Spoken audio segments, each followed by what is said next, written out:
We have, as a community, spent $600 billion on developing AI tools, and we're looking for where's the ROI. Welcome back to Revenue Remix, where I bring in founders and senior leaders who deserve a spotlight and they share their growth journey and share their valuable insights with you.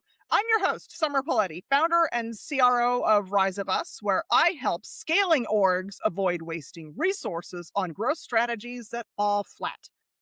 Joining me today is JD Miller. We met last year and I have been waiting for the right time to get him on the show. So welcome, JD.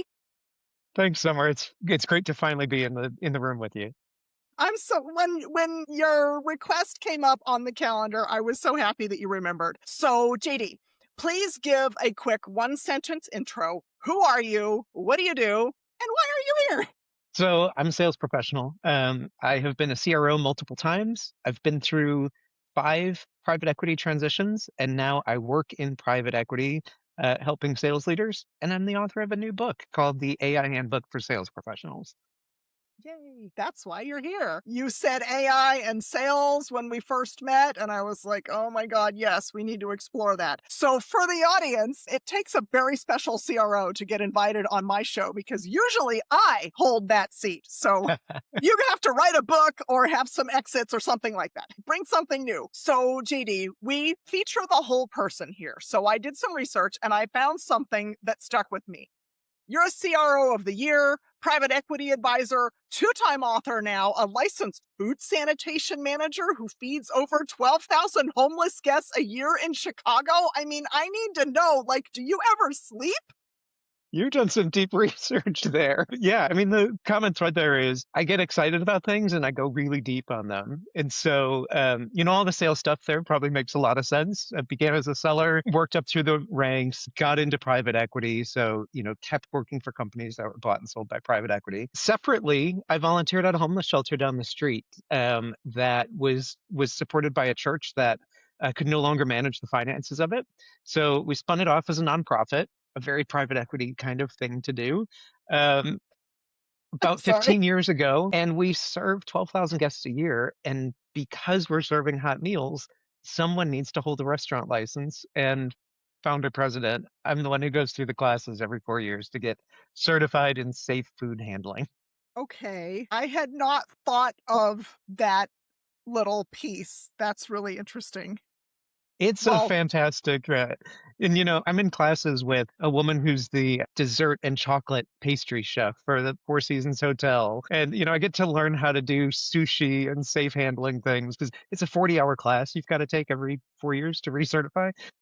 I'm not doing sugar sculptures or chocolate sculptures or sushi for our homeless guests, but it still is a really fun skill to learn. that is really cool. Wow. I love that. Thank you for sharing that. So let's get to the work part of the work. So your PhD is in organizational communication, not finance or sales or business strategy or management. I come from a Sandler background and people love to say that like it's outdated, but like I like it because Sandler's rooted in psychology and, communication is as well. So I think it absolutely holds up. So talk to me about how communication theory actually shows up in revenue work, because I have a hunch that the underlying thing is that everybody misses that, right? It's just psychology. I think you're exactly right. So I earned my PhD in the late 90s. We're studying group communication and then really studying how that happens online and social networks and shared memory networks. And I really didn't want to get into sales, but it came kind of by accident. And I found that enterprise sales really is all about group decision making. So all of the same interpersonal dynamics we see in groups that are working on anything.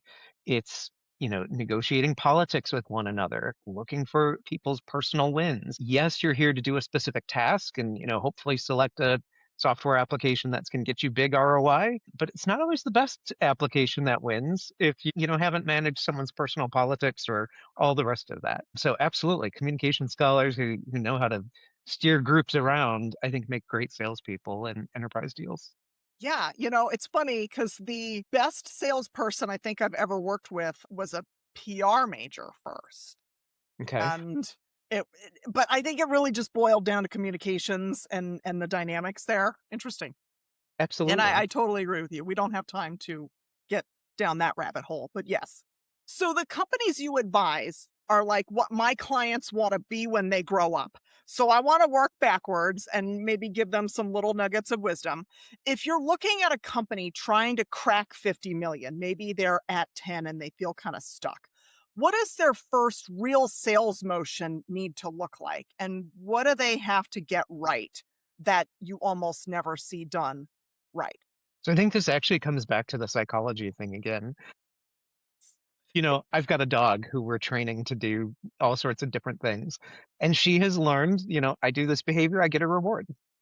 People who are in companies that have grown to $10 million, have been trained to do certain things. And often it's about, the strength of their personality or their personal charisma and their ability to be the superhero that goes in and talks to a prospect and they win the deal. And they've been rewarded for that over and over and over again. Mhm. What happens when you get to about $10 million is suddenly you can't be in every deal and you've got to have a sales team with 2 and 3 and 5 sellers. And so you have to train all of them to do exactly what you did. And it can be really hard for that sales leader to let go of that spotlight because I've been conditioned that I'm the smartest person in the room. I'm the only one who can talk to a customer and, the revenue and the commissions and all of that come. So I think really to crack that bridge and move from 10 to 50, it's about how can you shift your mindset to being a teacher instead of a doer. How can you document what you do and teach someone else to do it really well? And of course, this is where AI is going to come into play too, because we're teaching tools how to do some of this stuff. But how can you do that? And then also, how can you put yourself in the back seat where the first time I let Summer go out and pitch my product, she's not going to be very good at it. But if I keep jumping in and answering the questions for her, she's never going to learn. And so, getting comfortable with saying, I could be doing this better, but I'm going to let them make the mistake and then eventually you've got an army of folks who do things just as well or even better than you do. Yes, that's so hard, by the way.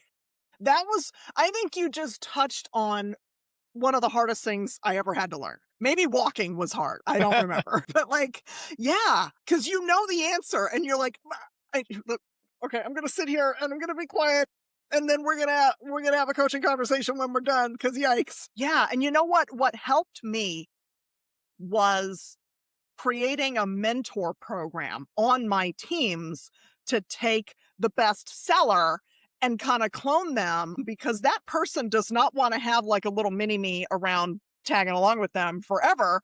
They want to like teach that person and get away from them. So my mentor program worked really well in ways that I wasn't always good at. Yeah. I'll say that. Well, and I'll tell you, I'm working with a founder who put together a personal chat GPT Mm, and asked it to interview him about, how do I sell my product? And for 3 weeks, he was, when he had time, he was sort of engaging in this discussion of, he was doing voice to text.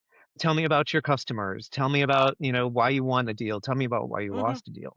And all of a sudden, the AI really learned how to be a mini him so that the mm, next sellers he came, who he hired, the next sellers that he hired were able to, go chat with the GPT and say, what would this person do in this situation?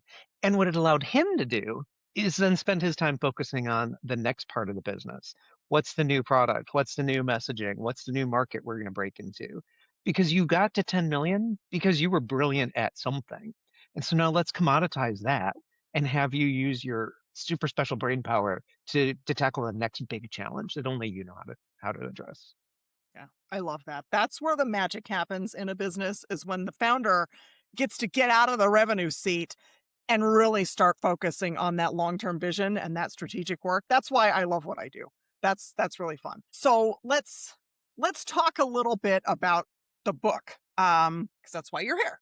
So for the book, you assessed 158 AI tools and sales tool vendors. I didn't even know that many existed, but that's not a surprise. So what did you find? Because I'm guessing that the gap between the marketing and the reality is pretty wide, and I see a ton of people with shiny tool syndrome right now.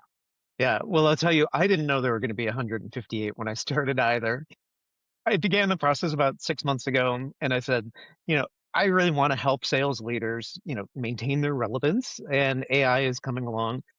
So I started talking to a bunch of CROs and asking, what tools are you using? And then that launched me into a research project where, eventually I started, using AI itself to say, like, go find me all the tools that do these different parts of revenue.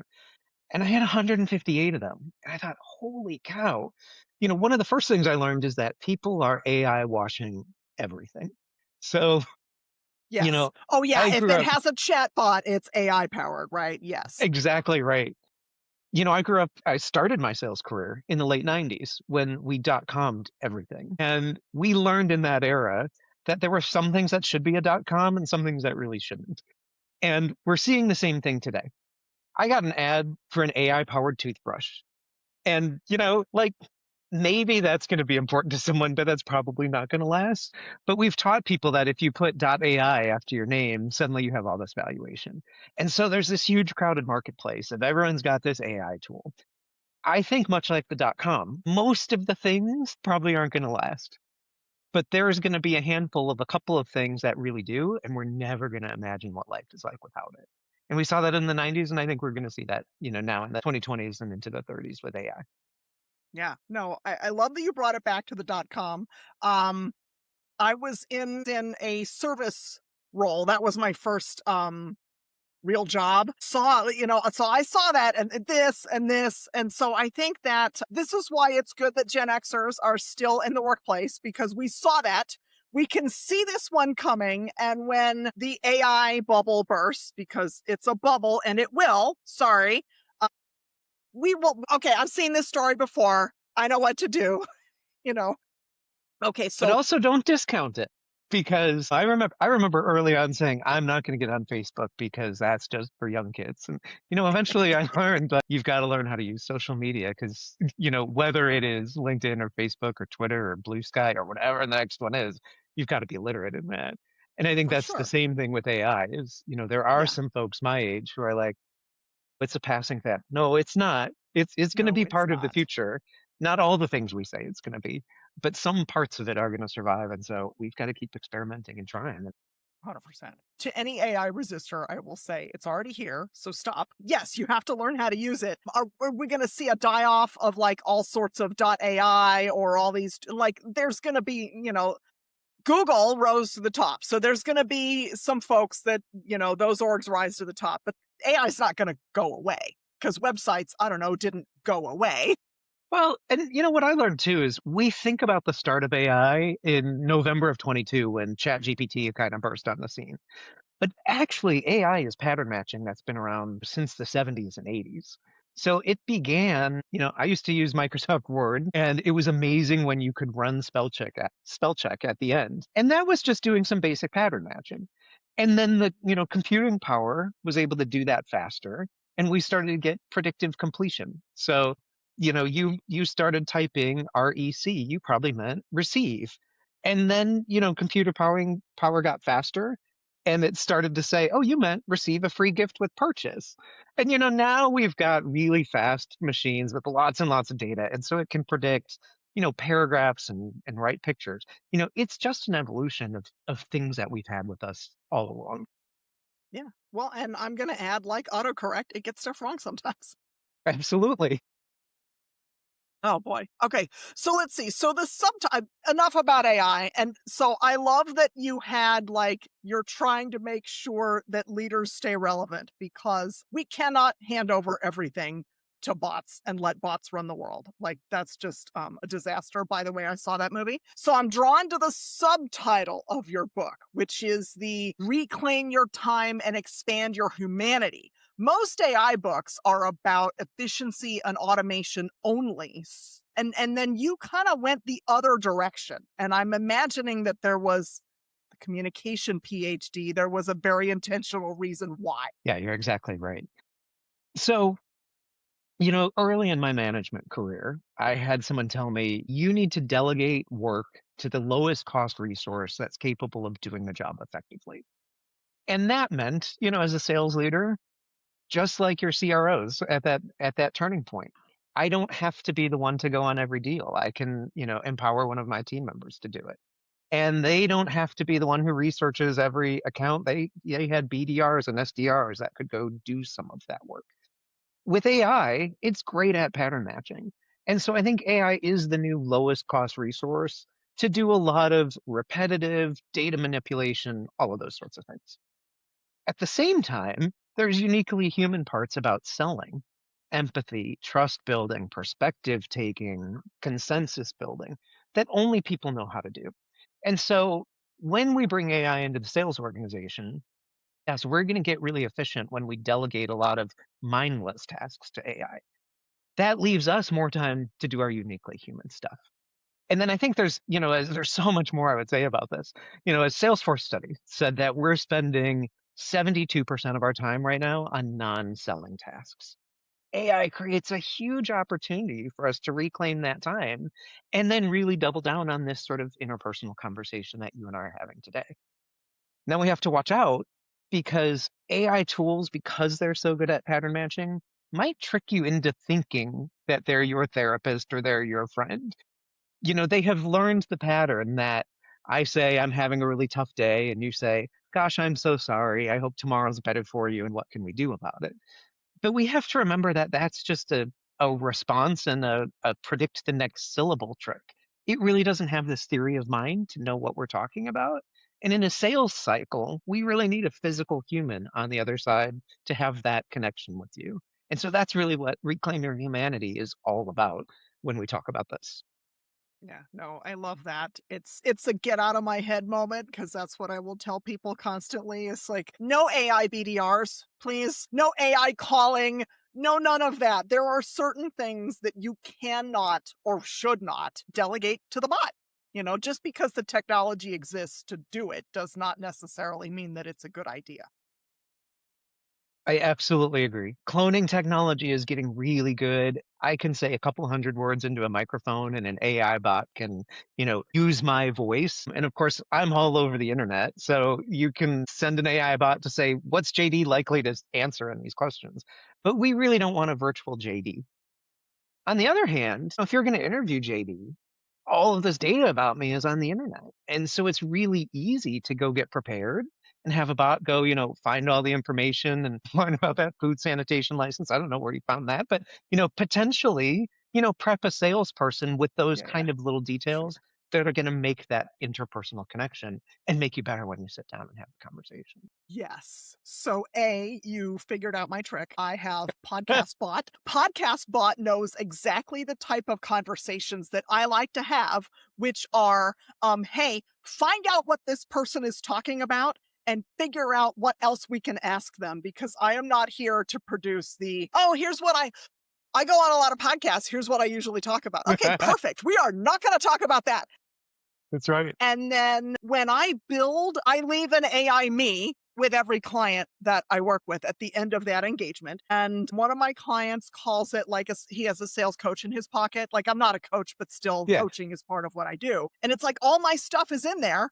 And then prepare the conversation, do the research, do that mundane stuff that salespeople take time to do, the admin part of the job.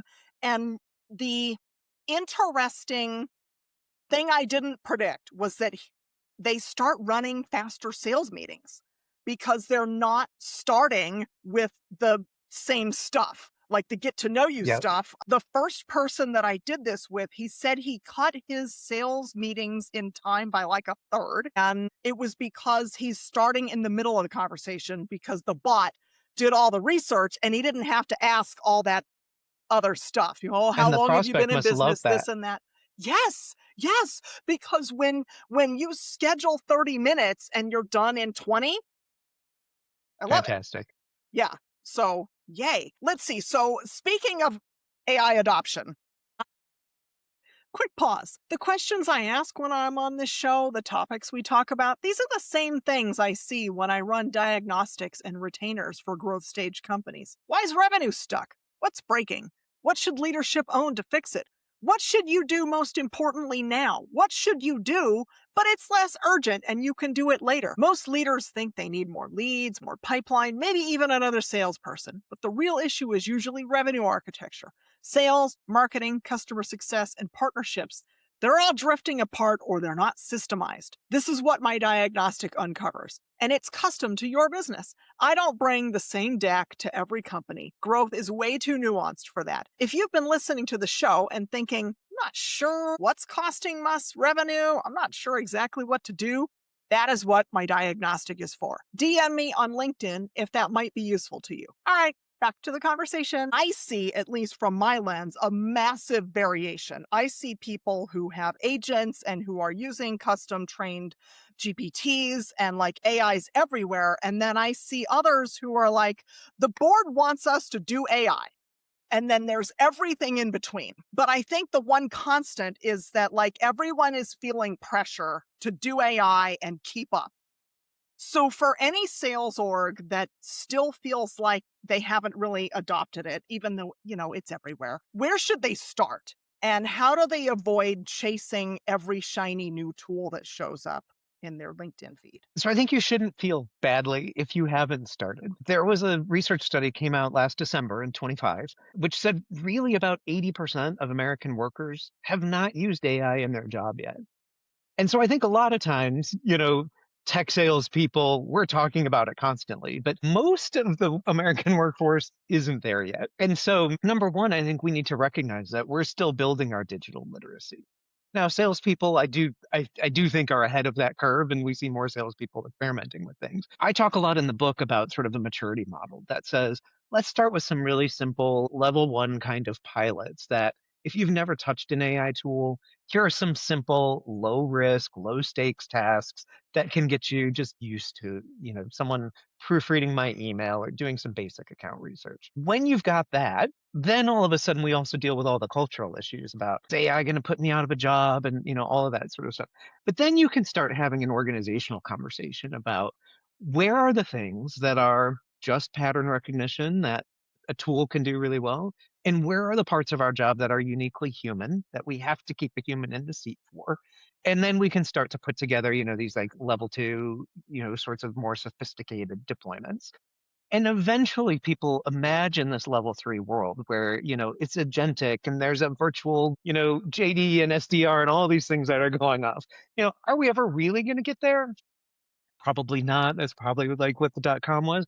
But I think there are some sort of basic agents that we can, you know, send a bot out to say, go read this contract and you already know my fallback positions on all the clauses. So go ahead and draft that. The trick, though, is we still have to keep humans in the loop because we're starting to see places where, AI chatbots offer discounted airline tickets or offer, cars for $1 because they're really helpful. And the law says, if you've put that bot out there to act on your behalf, you have to hold up your end of the bargain there. And so there's always going to be a place where, the bot isn't going to run totally on its own. I think the hard work is having a governance committee that helps you figure out where and when those trade-offs happen. Like that. I want that dollar car, by the way.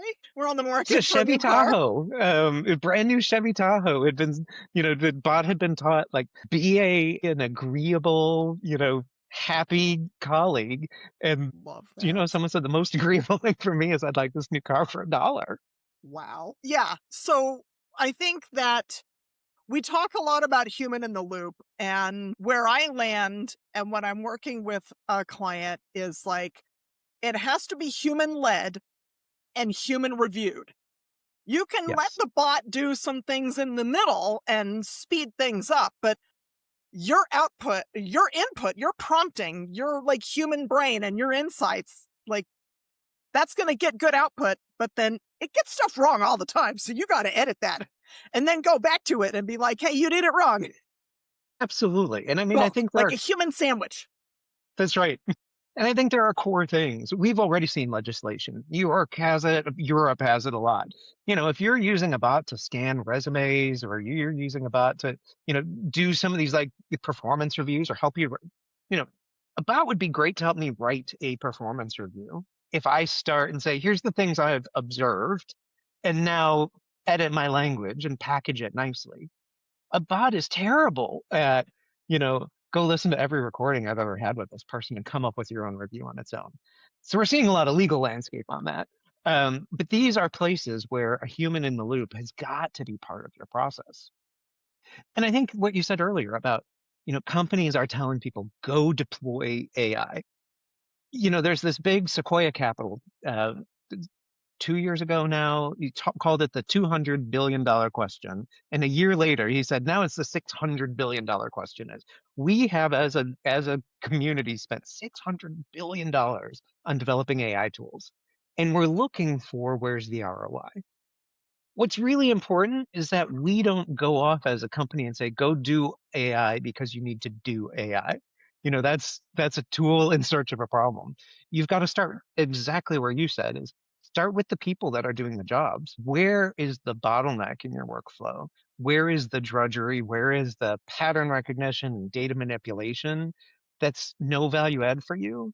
And then think about, can AI make you more efficient by delegating that?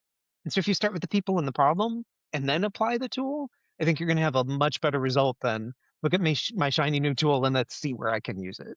Yeah, no, I agree. And as transformative as AI is, I bring it back to automation and digital transformation. You look at, we're spending too much time on this. Let's figure out a way to be more efficient. And then maybe technology's the answer, and maybe it's not. Maybe you have redundant processes and people reviews and things like that internally. So, like, find the problem first. Yes, I love that. And I think I'm borrowing this from Gartner, where they suggested, like, find one, maybe three max problems and solve those instead of being like, we're going to AI everything. Like, no, no, no. Start with one or two or three at the most, build Absolutely. from there. And have a governance council that has Ooh. representatives from all different voices at the table to help you think it through. Because Mm, as a CRO or a sales leader, of course I want AI to, help me get better customer relationships and win more deals and all of that kind of stuff. But when I start just the very first or the first two little touch points, all of a sudden I'm going to have cultural issues. My employees are going to have feelings about that. My customers are going to have feelings about that. We're going to make mistakes. The AI is going to hallucinate a contract term that doesn't exist. How do I want to resolve that? Legal's going to have something to say. So, yeah, I would be very afraid of someone who is not using AI today and says, tomorrow it's just going to be all these agents doing everything on your behalf. It's really a crawl, walk, run, yes. experiment, learn, listen, and then adjust. Yeah. Well, and then I will add AI policies. You have to tell employees, you have to give them guide rails like, you can do this with AI, you cannot do that. Load the entire customer spreadsheet and have it run an analysis? Sure, but make sure you take the names out, right? Anonymize the data. I see way too many because there's so much pressure. Hurry up, but it's like, hold on, do you have an AI policy? Because if you don't have an AI policy and you're having employees do stuff, they're going to accidentally make a mistake, and it's not going to be their fault because you didn't tell them that they couldn't load, social security numbers into the AI tool, right?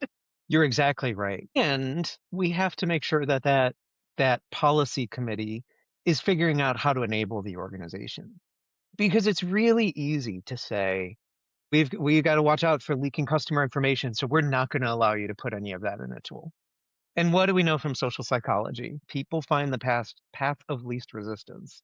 So if you as an organization aren't giving me a tool and showing me a good way to do it, well, then I'm just going to go get a free chat GPT or Gemini or whatever. And then we're really going to have a problem because I've loaded all of my customer stuff into, a public LLM where it's leaking and learning. So, we really need to know that that's a risk. But instead of saying no, get all the right voices to the table from IT and HR and legal to talk about not no, but how, and then guide people and teach people. Yes, love that. Okay, so let's get back to the book. You lay out 3 levels of AI maturity in the book: foundational to fully enabled. For a founder at around 5 million ARR with a 2-person sales team and no rev ops function, by the way, no client success, none of that. It's just they're still in their scrappy mode. Where should they realistically start? And what is the mistake that everyone sees at that foundational level? Yeah. Well, I think the mistake is doing AI just because you think you're supposed to. You really do need to figure out what is the business problem that I'm trying to solve. Mhm. I was talking to a founder of a company that's maybe 7 million in revenue, so right around that Mhm. size. Exactly as you said, they don't have a RevOps function. What they learned, they got a private GPT. So again, protecting our data.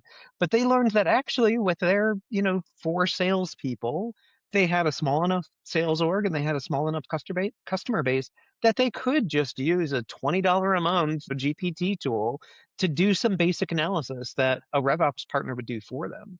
And all of Mhm. a sudden, that founder finds himself being, a head of sales who's inspecting pipeline and creating really good forecasts and identifying risky accounts that are going to churn and doing some of that analysis that, a much bigger organization would, just have to hire someone to do, but get some basic things there.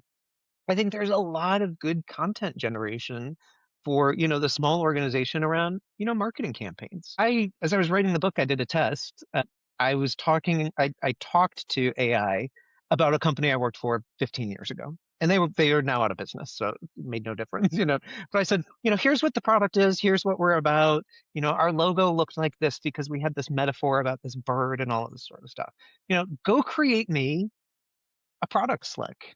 And in 4 minutes, I had a pretty good like opening PDF that laid out the main pain points, features, and it was branded kind of like what I had 15 years ago.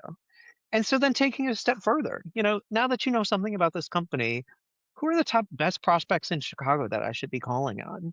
And it found exactly the right people and, the right companies and the right people in the jobs. And here's their email addresses. Great. Now craft me a multi-touch email campaign and phone calling campaign. And, a little bit of back and forth in half an hour, I had a pretty credible marketing campaign where if I was a founder who knew nothing about marketing, had never done it before, you've got a good place to start with. Here's some messaging, multiple touches, some voicemails, some product collateral, some images. It even made a little 8-second video that, you know, wasn't terrible. Could show up on my website and be pretty good until I'm at my next revolution. And for $20 a month, it certainly is worth the cost. Yes, that's how I started my company. It was, "Hold on, I can get Wix for $30 a month. I've got ChatGPT for 20. I have what's in my brain, like, I don't need an office, I don't need a lot of capital to start a business." I love that it's kinda leveling the playing field for people who might not have had an easy entryway into business ownership.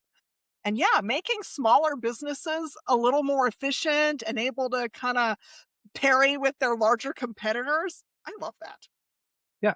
I was talking to someone who said they run a card shop, and I expected them to say, I have no need, handmade cards, like paper and Mm, pens mhm, and, mhm. beautiful, beautiful Yes. birthday cards. And I thought, oh, they're going to have no need for AI. And so we sort of got onto this topic, and she said, I use AI all day, every day, because it helps me, manage my inventory and look at customer patterns and, think about promotions and think about my email blasts, all of this kind of stuff.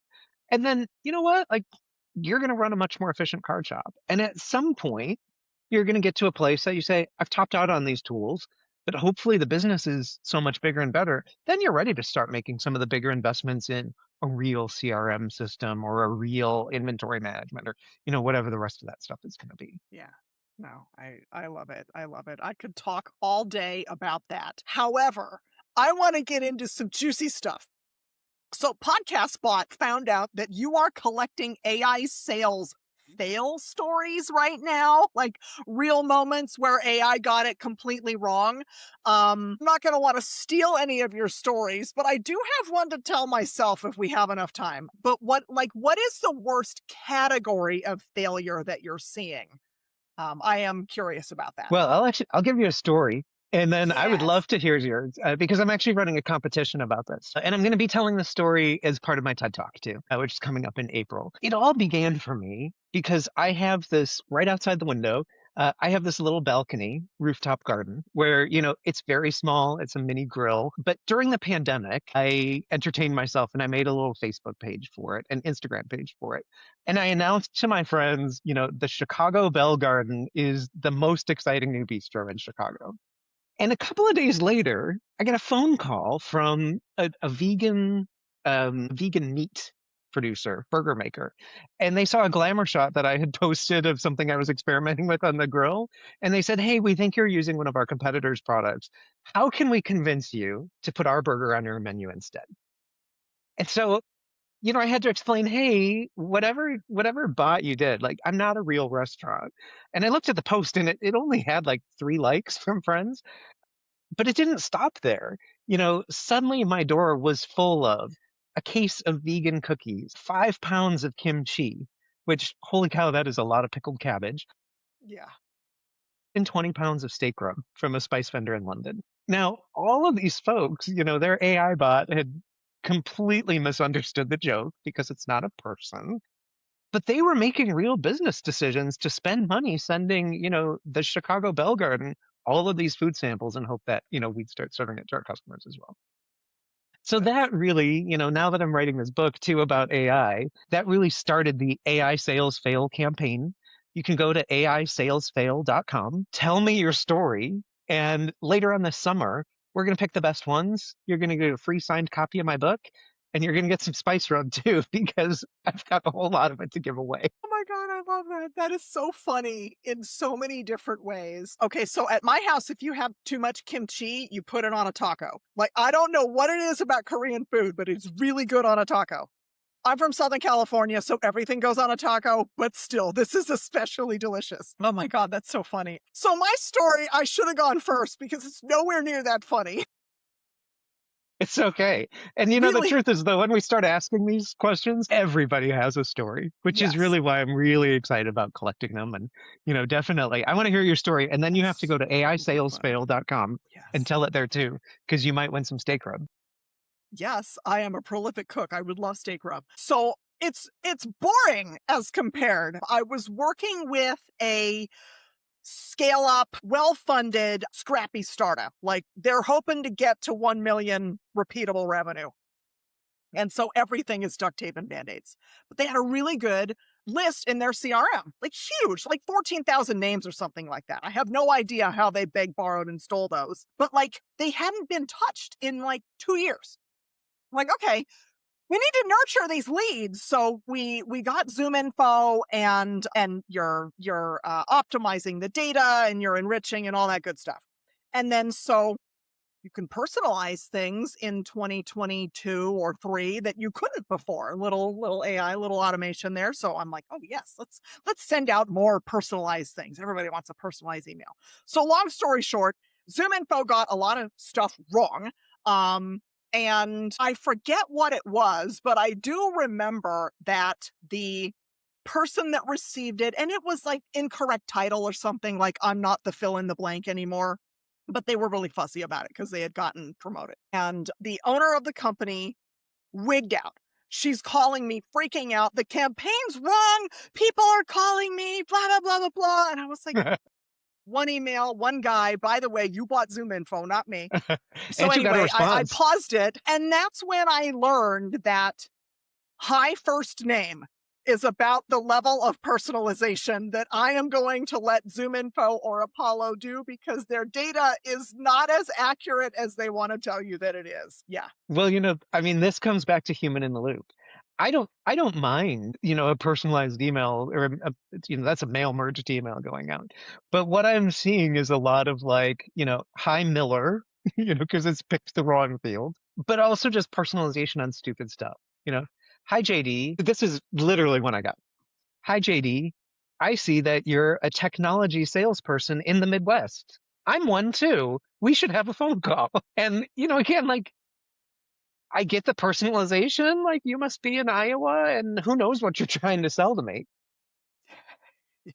If the BDR who's pushing the button on that can just do a quick scan, the AI probably has gotten 80% of them right and is going Yeah. to help them a whole lot. And then, do some quality check and pull out the ones that make no sense. And you can move from there. And it's Yeah, still way better than you'll find your the search. BDR. Try and write all of them on their on their Of course, I am a huge fan of leveraging technology to do the boring stuff, but you have to check it, and that was a fail on my it was a new thing that Zoom Info came out with, I think, and I was big on like, "Okay, we're gonna nurture this database because when people get a promotion, we're gonna congratulate them," or when they That's get a right. new job, or, it was all about building out the buying group because it was enterprise sales and things like that, so I was like, "Oh my god, we can use all this." No, hi first name. High summer, Gosh, yes. high winter. Yes, yeah, exactly. I don't ever get that. Boy, okay, so I have one last question for you and then we'll wrap it up. So I heard about a TED Talk. You've advised dozens of private equity companies. You've now written 2 books. There's All the Feeding of the Homeless People and the Food Sanitation License. I'm curious now, like, what is left on the bucket list? Like, what haven't you done? So, I really want to get back to health and fitness. Mm, It began earlier on. I said, I get excited about something and I go really deep. And I had never been an exerciser. And then in my late 20s, I discovered marathon running and, I ran a marathon and that was exciting. And then I wanted to do more. And then I did triathlon and all of a sudden I did Ironmans and 3 Ironmans and, all of Jesus. this.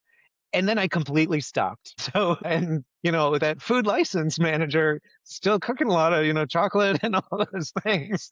So we put on a bit of weight. So my bucket list isn't a new thing, but it's a return to the roots. I'm getting back into running. I've gotten an ad for an AI powered water bottle that apparently is going to tell me when I'm thirsty. But I'm just trying to get out on the lakeshore of Chicago this summer and get back to health and fitness. Nice. I love that. My gosh. I can picture my run along the lake in Chicago. Like, I live in Southern California, so it's a lot of hills. And I was like, oh my God, there's a body of water and it's flat. Chicago I running ran is like 8 amazing. miles that day. That was Chicago beautiful. running is amazing because of how flat it is, and we're just Yeah. about to get to the season where it's nice to be out. She Oh my gosh. started the season. We have a half marathon. It's called the Triple F half F with the little cube, and it means like the freaking frozen, half marathon. And so that's cold in February. Oh, that's probably the other F. That's cold. We were out there in snow and ice and 20 degrees, but now it is starting to warm up and just be a wonderful summer out there. I love that. Okay. You do that. Go run a marathon or something. Goodness gracious. Overachiever much? Okay. Well, JD, let's wrap this up. Thank you for joining me and sharing your insights and your goofy stories. This is going to make for a really fun episode. So thank you. I'm Thanks going to for having link me. your LinkedIn, your website, your TED Talk, all of that in the show notes so that folks can watch the TED Talk and that they can grab your book. And for those of you listening in the gym or the car, I appreciate you too. And I will see you all next week. Have a good one. And that